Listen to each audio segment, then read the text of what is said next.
very excited to be joined by country music superstar Becky Cole. Good afternoon.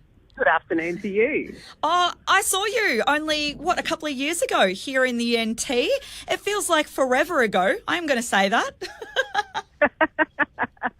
Oh, look, it's been too long between drinks for me. I love coming to Darwin. So, it's definitely on the calendar. Now, I'm very excited to talk to you this afternoon, and you must be more excited than I am. Celebrating 20 years. Can you believe it? Since the release of Poster Girl. No, look, it's sort of hard to believe, but, I was singing it at the Gympie Muster, and it's a gorgeous time of, playing in front of a great big crowd on the hill, and had just gone dark, and they all had their phone lights up, and I thought, wow, this song still has a bit of relevance, and people still are moved by it. So I thought, I wonder if I should re-release it sometime, and then I realised that, we were on the eve of it turning 20, so I thought, yeah, it's time. Sometimes people say I needed a sign. That was obviously your sign to do that was it. my sign. For those who don't know about Poster Girl, it actually had quite a significant story behind it, and it does coincide with Anzac Day, which is tomorrow.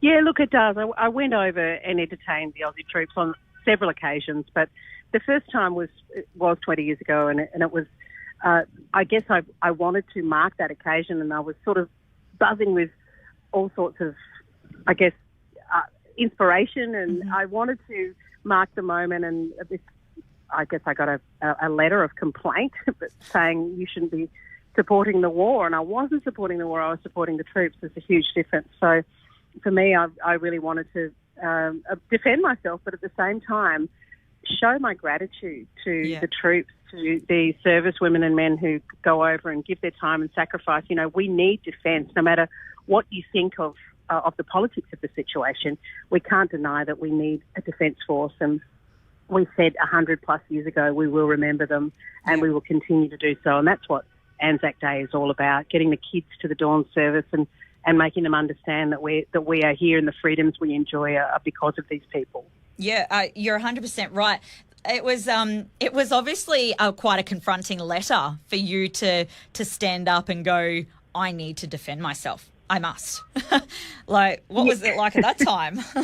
Look, I think art and art that really resonates comes from vulnerable and emotional moments, and that for me was definitely one. And the song wrote itself. I just put my pen on the paper, and I was already buzzing with the inspiration of meeting, the digger who had commented on and thanked me for singing a song about my son. And I said, oh, do you have kids? And he said, yeah, I've got two, but I've only met one, and that stopped me in my tracks. And I realised he is one of so many whose children were born while he was serving, and that must be such a tumultuous time for not only him, wanting to meet and hold and cuddle that baby, but his wife at home with the kids, and worried and waiting and wanting and hoping, and that has happened time and time again. So that was in the song as well. So it was just a bunch of emotion that I was feeling, and that is where great art, I suppose, comes from. It's when we're vulnerable,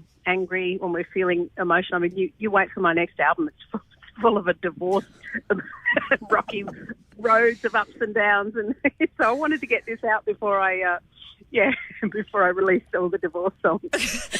I was actually going to ask what you were up to next, but because last time, I am a huge fan, and whenever you are on stage performing, you're just so real. And that's why we love your music, because like you said, you're just talking about your real life, and you're able to through way of song. And that's a fantastic avenue to be able to talk about it.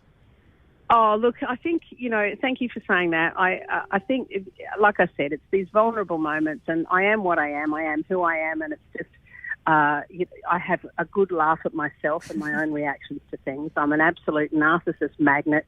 I'm now eternally single with a puppy dog, a therapy dog, who I'll love more than any partner I'll ever have. So, that's just me, and I'm a bit warped at times. I love to have a wine and a laugh and all those sorts of things as well, typically Aussie. But, keeping it real, I think, is the only way if you want longevity in the music industry as a singer-songwriter. You've just got to be real.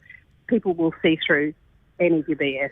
This is why I want you to become a Territorian. This is why I want you to move here. You already talk about it like we do. Becky, what have you got planned for Anzac Day tomorrow? What do you do?